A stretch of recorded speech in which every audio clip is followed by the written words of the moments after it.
Hello guys, good morning. आप सब कैसे हो? उम्मीद करती हूँ मस्ती होंगी। मैं प्रिया राज पुरोहित आप सभी का स्वागत करती हूँ मेरे यूट्यूब चैनल परी की डायरी और फेसबुक पेज परी की डायरी में। आज मैं एक सैड स्टोरी लेके आई हूँ जो खासकर लड़कियों के लिए हैं। एक बार अंत तक ज़रूर सुनें। स्टोरी शुरू करने से पहले आप सबसे एक छोटी सी रिक्वेस्ट है, जिसने अभी तक यूट्यूब चैनल को सब्सक्राइब नहीं किया है वो सब्सक्राइब करें और फेसबुक पेज को फॉलो करें। आइए स्टोरी शुरू करते हैं। एक अभागी लड़की। उसे एक जगह बैठे रहना बिल्कुल भी पसंद नहीं था। उसमें एक अपार शक्ति समाई हुई थी। अत्यधिक आकर्षक व्यक्तित्व वाली वो परिजात थी। जिसकी की भी उस पर नज़र पड़ती थी वो उसे एकटक देखता ही रह जाता था। इतना ही नहीं, वो उसे कभी भूला भी नहीं पाता था।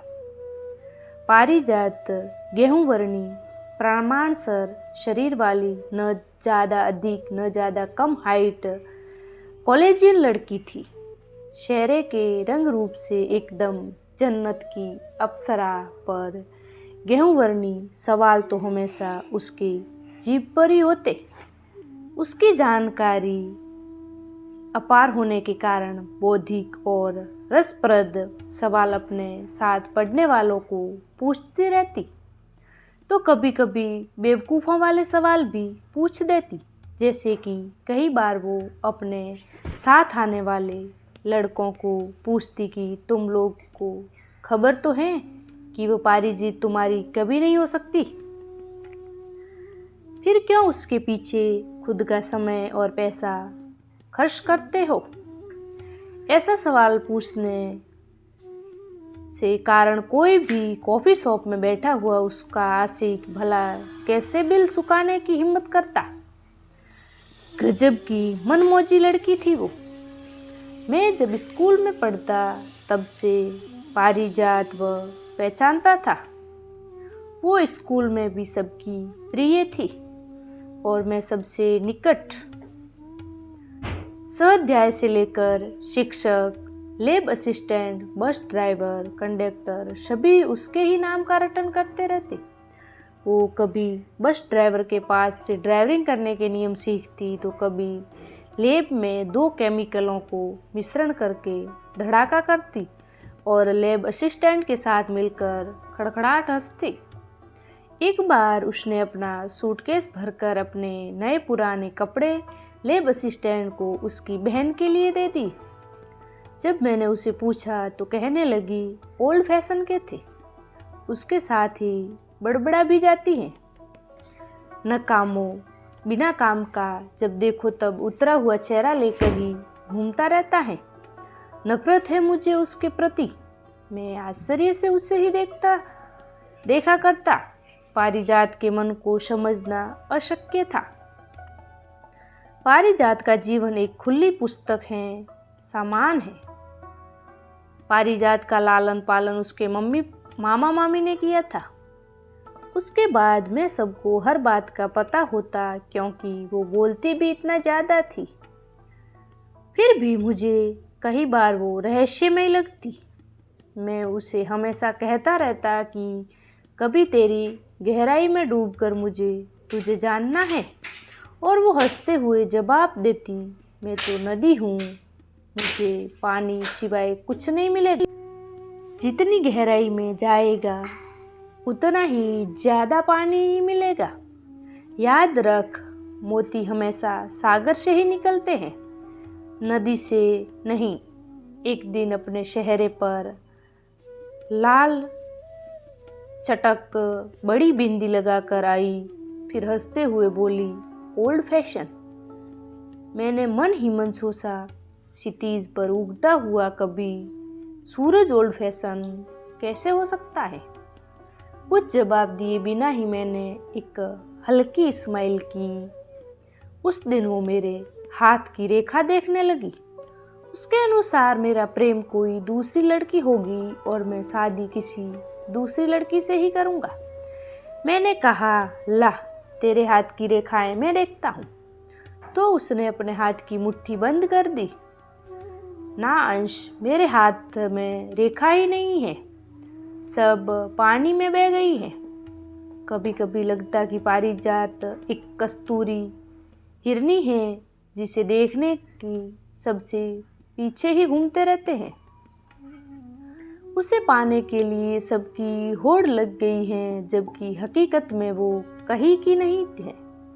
ये मात्र एक भ्रम है। तभी उसका खुलकर हंसना मुझे विचारों से वर्तमान में लगने लगता।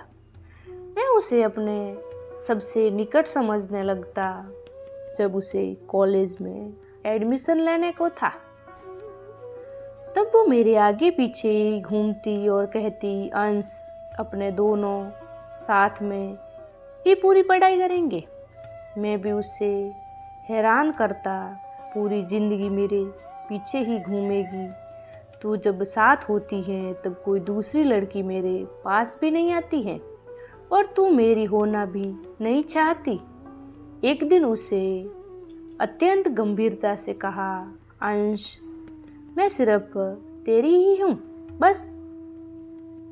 जिस दिन मैं खुद की जात को तेरे लायक समझ सकूंगी तो उसी दिन से मैं तेरी हो जाऊंगी और तुझको अर्पण कर दूंगी। मुझे उसकी अटपटी बातें कभी समझ नहीं आती थी, पर वक्त के साथ इतना ज़रूर समझ में आ गया कि उसके प्रति जो मेरा आकर्षण है वो एक दिन मेरी समस्या का कारण बनेगा। पर मुझे भी वो मंजूर था। हम दोनों कॉलेज भी जाते, वहाँ अनेक लड़के उसके आगे पीछे घूमते रहते। वो किसी के पास अपने नोट्स लिखवाती, किसी को अपनी स्कूटी में पेट्रोल भरवाने को भेज देती और सबका एक ही बात कहती, तुम्हारे उपकार मुझ पर उदार रहे। इस तरह कितने ही अपने उधार जमा कराने की फिराक में बैठे होते। मैं कभी कभी उसे समझाता था कि आखिर कब तक तुम इस तरह सबके दिलों के साथ और खुद के दिल के साथ भी ये खेल खेलती रहोगी। वो कहती, अरे यार, मेरे शरीर में दिल है ही कहाँ तो क्या है। कभी कभी मैं गुस्से में पूछ बैठता तो वो एकदम निर्दोषता से कहती, किडनी है, भगवान नहीं करे पर कभी तुझे ज़रूरत पड़ी तो दे दूंगी, एकदम मुफ्त। तूने मुझे कल डाबेली खिलाई थी, वो उधार जमा हो गया है, ये मान लेना। मैं सर पर अपना हाथ रखकर चुप हो जाता। कभी मुझे लगता कि पारिजात मानसिक तौर पर बीमार है, वो नॉर्मल तो नहीं थी। फिर भी पढ़ने में खूब होशियार और पेंटिंग तो उसे जैसे जन्मजात बख्शिश में मिली हो। उसके रूम में हमेशा म्यूजिक सुनने को मिलता। मुझे उसकी पसंदगी कभी समझ में नहीं आती थी। कभी वो गज़लें सुनती और कहती, मैं तो गुलाम अली साहब की फैन बन गई हूँ अंश। सच में? तो कभी जिमी हेंड्रिक्स या जिम मॉरिस को सुनकर कहती, वाह कितनी मादकता है इन लोगों की आवाज़ में। कभी मैं ये नशा कर देखूंगी, कुछ अलग ही थी परिजात। हाँ, उसके पेंटिंग हमेशा एक जैसे ही देखने को मिलते, अलग अलग प्रकार की नदियाँ। वो कहती, ये सब मेरे सेल्फ पॉइंट हैं अंश। मैं खुद इतनी सुंदर हूँ तो दूसरों की पेंटिंग क्यों करूँ। एक बार हम दूर एक मंदिर दर्शन करने गए। उसे भगवान में खास विश्वास नहीं था। मंदिर एक नदी के किनारे पर होने के कारण उसने घूमने जाने का प्लान बनाया। वहाँ सीढ़ियों पर बैठकर हम दोनों सूर्यास्त को निहारने लगे। नदी में सूर्यास्त का प्रतिबिंब बहुत ही सुंदर लग रहा था। अचानक वो बोली, अगर तू सूरज होता तो रोज शाम को अस्त हो जाता, बराबर कहा ना। उस दिन मैं सोचने लगा कि कहीं पारिजात भी मुझसे प्रेम तो नहीं करती। उतने में वो बोली, मुझे लगता है कि मुझे कोई सागर नाम के लड़के से ही प्यार होगा, क्योंकि नदी का अंत हमेशा सागर में ही समाना होता है। वहाँ पर भी उसे विश्राम मिलता है, मुक्ति मिलती है। मैं बोल उठा, तुझे किसी के साथ प्रेम होगा ही नहीं पारिजात, तू प्रेम करेगी ही नहीं। जब तेरे दिल में मेरे लिए प्रेम ही नहीं जगा तो दूसरे किसी के साथ भी तुझे प्रेम कैसे हो सकता है। ओहो, वो मेरे थोड़ी नज़दीक आकर बोली, ऐसा क्या खास है तुझ में? मैंने जवाब दिया, क्यों, हैंडसम हूँ, रंग गोरा है, आंखें भूरी हैं, बालों का जुल्फा है, तुझे पसंद है ना मेरे डिम्पल, और क्या चाहिए। और हम दोनों हंसने लगे। वो जब इस तरह खुलकर हंसती तब मुझे उसकी आंखों में मेरे लिए प्रेम दिखाई दे जाता। ऐसे ही एक विचार ने मुझे हिम्मत दी जब हम दोनों फिल्म देखकर वापस आ रहे थे। वो बाइक पर मुझे पकड़कर बैठी थी और उसका स्पर्श मुझे अपने पथ से विचलित कर रहा था। वर्षों से हम दोनों साथ में हैं और एक दूसरे के निकट भी। एक दूसरे का अनजान स्पर्श भी सामान्य था, पर आज शायद मेरे मन में पर काबू भी नहीं था। मैंने उसके घर के पास बाइक खड़ा किया।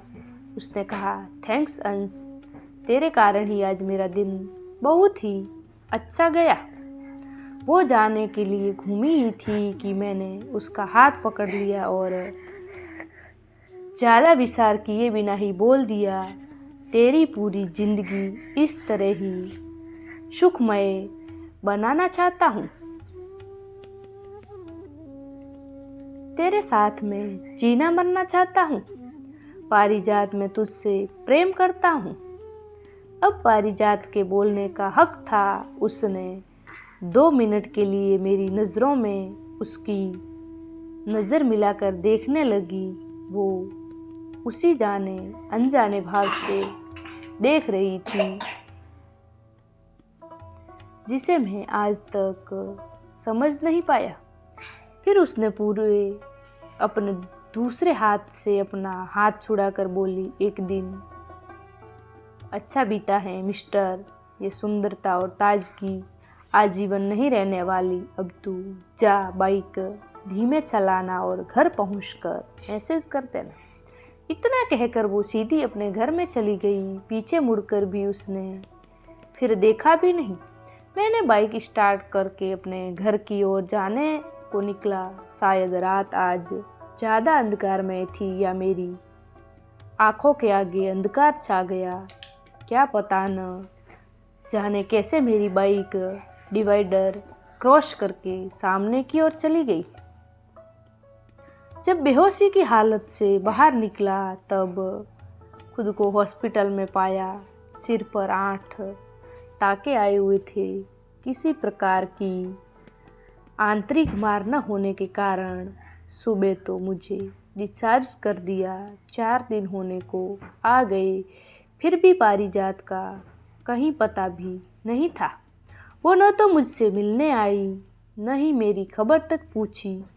फ़ोन भी बंद था। 5वें दिन जब वो आई तब मैंने उसे फरियाद के स्वर में कहा, बहुत जल्दी मेरी खबर पूछने आई। उसने कहा, अरे तेरा सिर जिस डिवाइडर के साथ टकराया था न उसके रिपेयरिंग काम में बिजी थी। मैं उसका चेहरा और लाल पड़ी सूजी आँखों को देख रहा था, सोच रहा था और उसे समझने का निष्फल प्रयत्न करता रहा। जब तक मेरे टाँके तोड़े न गए। वो रोज़ मुझसे मिलने को आती रही, बहुत बातें करती। उस रात का उल्लेख हम दोनों ने फिर कभी नहीं किया, पर हमारे बीच में कुछ टूट रहा था। मुझे ऐसा लग रहा था शायद मेरे प्रेम का इकरार करके भूल की थी। हाँ, शायद समय बिताने के साथ अब सामान्य हो जाएगा।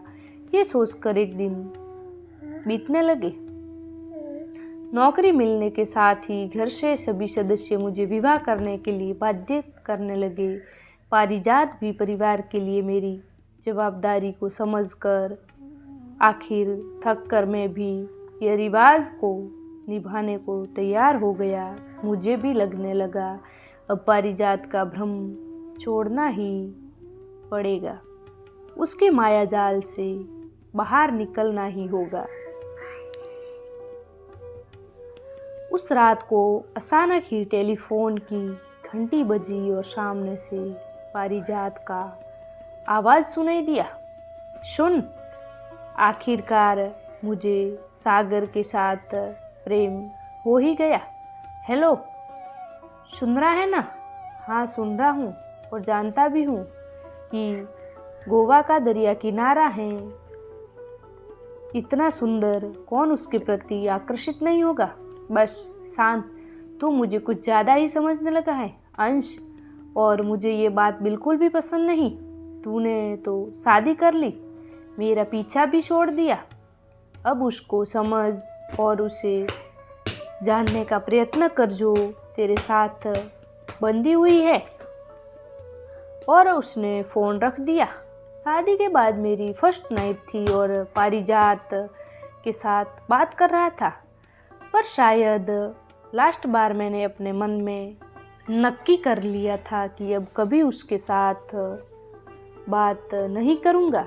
फिर भी हमेशा की तरह ही यह निर्णय भी उसने ही लिया। दूसरे दिन सुबह गोवा की होटल में से फ़ोन आया कि पारिजात उसके रूम में एक कागज़ लिख कर गई है, जा रही हूँ, मुझे कभी कहीं भी ढूंढना मत, मुझे पूरी तरह से डूब जाने दो सागर के प्रेम में, मैं सागर के तलिए को स्पर्श करने के लिए निकली हूँ। एक पत्र मेरे नाम भी था। अंश, तेरा नाम सागर होता या सूरज, मैं कभी तुझे प्रेम नहीं करती। क्यों, खबर है जिस दिन मेरा जन्म हुआ उस दिन ही मेरे माता पिता दोनों ही मृत्यु हो गई। माता की प्रसूति दरमियान और पिता की रोड एक्सीडेंट में मामा मामी ने लालन पालन किया तो उनकी कोई संतान नहीं हुई। ये संयोग नहीं है अंश, ये इशारा था ऊपर वाले का। मैं खूब अभागी हूँ, अगर अपन दोनों एक हुए होते तो कभी सुखी न होता। याद है तुझे एक्सीडेंट हुआ था उस रात को, तूने तो मुझे मात्र अपने प्रेम का इकरार किया था और देख लिया था उसका परिणाम। मैं पारिजात हूँ जिसे कृष्ण का श्राप मिला है, जिसका रूप रंग सौंदर्य कोई देख नहीं सकेगा।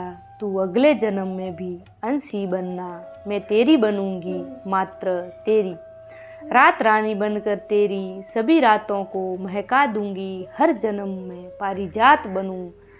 इतनी भी अभागी नहीं हूँ, इतनी भी अभागी नहीं। आई होप स्टोरी सुनने में आपको अच्छी लगी होगी। अच्छी लगी हो तो मेरे यूट्यूब चैनल को सब्सक्राइब करें और फेसबुक पेज को फॉलो करें।